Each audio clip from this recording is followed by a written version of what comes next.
Hey guys, it's Alexandra from Buildable Brand. Now that you have your pitch deck template, know how to use it and customize it, and even have a killer script you're ready to present, let's talk about 5 tips and things to keep in mind so that you make sure you create a successful deck. The first thing is to remember that your pitch deck is a visual document. One of the common mistakes people make is by trying to tell the entire story of their script within the deck. But that's not the purpose of the pitch deck. Your pitch deck should be able to give someone a brief understanding of your script, highlight all of the important parts that make you unique, and gather all the interest so that they want to know more. Think about it like the trailer for a film. You're not trying to tell the entire story, but you're trying to tell all of the important parts that make someone want to know more and investigate.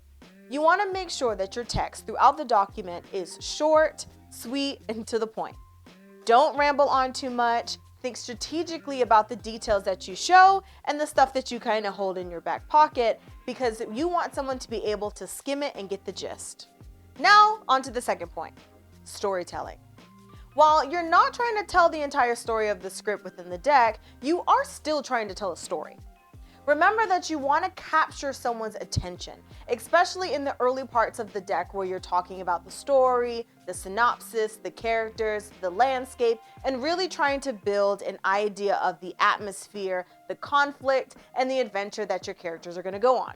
Important sections to make sure that you add a little bit more touch to and refine is your logline, character descriptions, and of course to create a compelling synopsis. Think about how someone's going to read the deck from start to finish. Read it out loud so that you can hear how it sounds, because that gives you a better understanding of how it's going to read to someone else.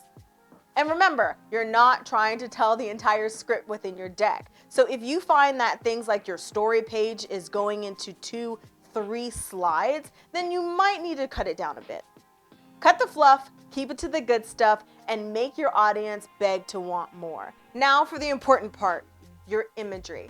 I've been saying this whole time that your pitch deck is a visual document, so it goes without saying that the visuals that you show are actually extremely important. Why is that? Well, you know the saying, don't judge a book by its cover. Everyone does that.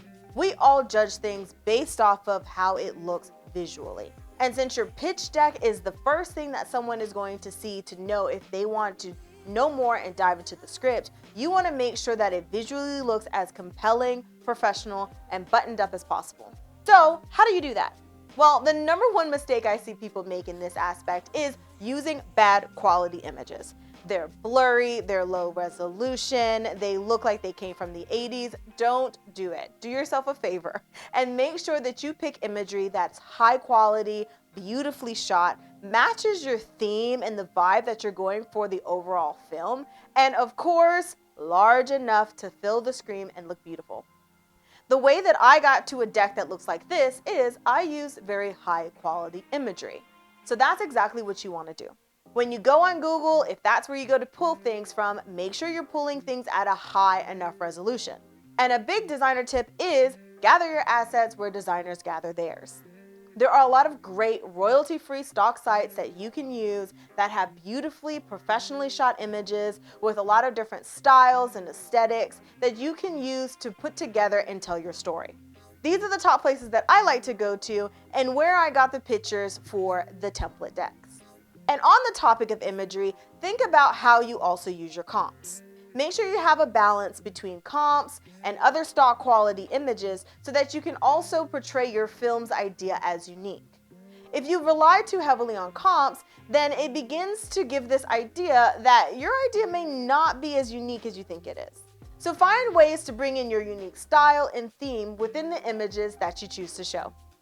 So along with imagery, the next point is do not over-design. I know, as a designer, I love design, but I also hate it when I see people try to do too much. Don't go adding a bunch of clip art and making my beautiful template look all crazy. Yeah, I said it. I did all the heavy lifting for you so that you can focus on just adding beautiful imagery and changing small things like fonts and colors to make sure that it matches what it is you're trying to show. When it comes to colors, make sure you limit your color palette. Don't have a whole bunch of colors throughout the deck. It's going to start making it look muddied and busy and be way too distracting. You want everything to work together in harmony. Also, when it comes to fonts, don't go having a different font for every single slide. The way the deck is created now, there are two main fonts, one for your headline and another for your body copy. My suggestion would be to really only change the headline font. You can make it something bold if that matches your aesthetic, or you can make it something thinner and lighter. Both of those are great options to use for the headline, and that's where you can add some design elements. But make sure you keep the rest of the copy easy to understand, easy to read, and legible. Let your imagery do the talking, and do not over-design, or else I will come for you. And last but not least, you want to make sure you highlight your unique selling point.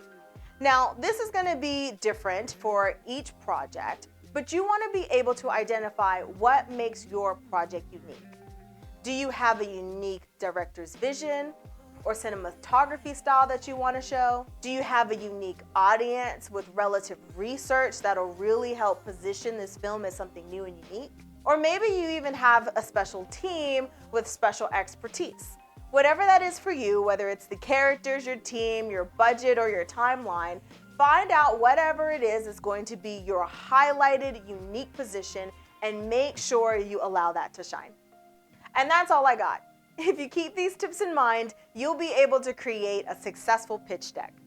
Remember, you put in the work, you have a project that you're confident about. Now it's all about trying to tell that story and highlight it in the best way possible. So good luck.